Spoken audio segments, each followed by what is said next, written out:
तो भाई ये है चार्ली किर्क, अमेरिका का एक फेमस सेलिब्रिटी, एक राइट विंग पॉलिटिकल एक्टिविस्ट, जिसकी रिसेंटली बड़ी भयानक तरीके से ली गई है। क्या ये क्या बक रहे हो मादर?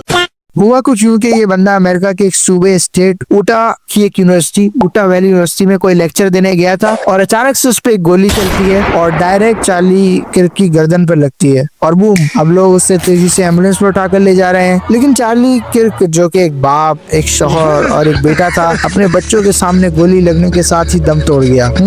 Emotional, right? अब जरा ये वीडियो देखो। So Muhammad, the greatest man ever to live, the greatest example, was a warlord who married a 6-year-old and then kept multiple wives. So we got to make sure we're very clear here. There's no misinformation. So that would be pedophile.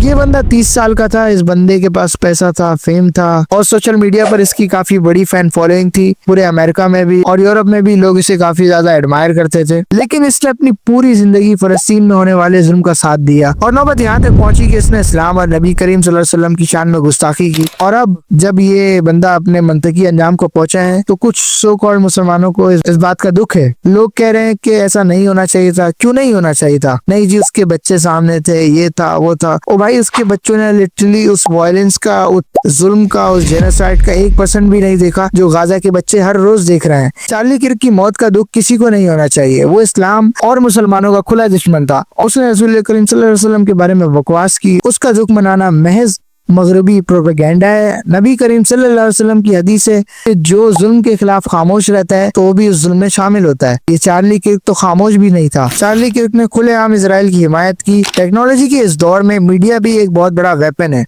Charlie Kirk ने अपने influence का पूरा गलत इस्तेमाल किया, लोगों को brain wash किया। अच्छा, सबसे मजे की बात यह है कि इसने फलस्तीन के मुसलमानों के कत्ल को सपोर्ट किया, मासूम बच्चों, औरतों के मरने को सही करार दिया और फिर अल्लाह ताला ने इसका ये हाल किया। मतलब इसने जो बोया वही काटा। सही कहते हैं, दुनिया मगाफाते अमल है। मतलब ये बंदा सिर्फ इजराइल की तरफ से मुसलमानों से लड़ने नहीं गया था, बाकी इसने वो सारे काम इजराइल की हिमायत में किए थे। और अल्लाह का करना देखें, इसको मारा भी एक वाइट अमेरिकन ने। अगर इसको मारने वाले उस बंदे की जगह अगर कोई मुसलमान होता तो फिर मुसलमानों के साथ 9/11 के बाद वाला हाल होता। हर जगह मुसलमानों का जीना हराम कर दिया जाता। अब एक और बात समझने वाली यह है कि चार्ली किर्क अगर पाकिस्तान में होता तो उससे पहले ही मौत की सजा मिल जाती। पाकिस्तानी कानून और इस्लामी कानून के मुताबिक जो भी नबी करीम सल्लल्लाहु अलैहि वसल्लम की शान में गुस्ताखी करे या इस्लाम के बारे में बकवास करे तो उसकी सजा मौत है। जरा ये वीडियो देखें। So Muhammad, the greatest man ever to live, the greatest example, was a warlord who married a 6-year-old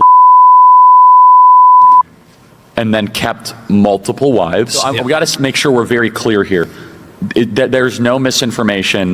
So that would be pedophile. इसमें नबी करीम सल्लल्लाहु अलैहि वसल्लम की क्लियर गुस्ताखी है। ये बंदा माज़अल्लाह नबी करीम सल्लल्लाहु अलैहि वसल्लम को महज एक जंगजू बताता है और कहता है कि वो एक पेडोफाइल है और कहता है कि नबी करीम सल्लल्लाहु अलैहि वसल्लम ने माज़अल्लाह हज़रत आयशा रज़ियल्लाहु अन्हा का रेप किया था। अस्तगफुरुल्लाह, अस्तगफुरुल्लाह। और दुख की बात यह है कि बहुत से मुसलमान चार्ली किर्क की मौत पर अफसरदा हैं। वो ये कह रहे हैं कि जो हुआ वो बुरा हुआ। नबी करीम सल्लल्लाहु अलैहि वसल्लम की हदीस है, तुम में से कोई शख्स उस वक्त तक मुसलमान नहीं हो सकता जब तक मैं उसे अपने आप, अपने बीवी बच्चों और माँ बाप से ज्यादा अजीज ना हो जाऊं। मुझे चार्ली किर्क की मौत पर कोई भी दुख नहीं है क्योंकि वो अल्लाह के दीन का दुश्मन, रसूल करीम सल्लल्लाहु अलैहि वसल्लम का गुस्ताख और कुफ्फार का हामी था और मैंने अपनी ये बात इधर प्रूफ भी कर दी है। तो खैर, आज के लिए इतना ही। अल्लाह हम सबको सोचने और समझने की तौफीक अता फरमाए और बाकी ये वीडियो अपने लिबरल फ्रेंड्स को शेयर करो जिन्हें चार्ली किर्क की मौत का दुख है। खुदा हाफिज।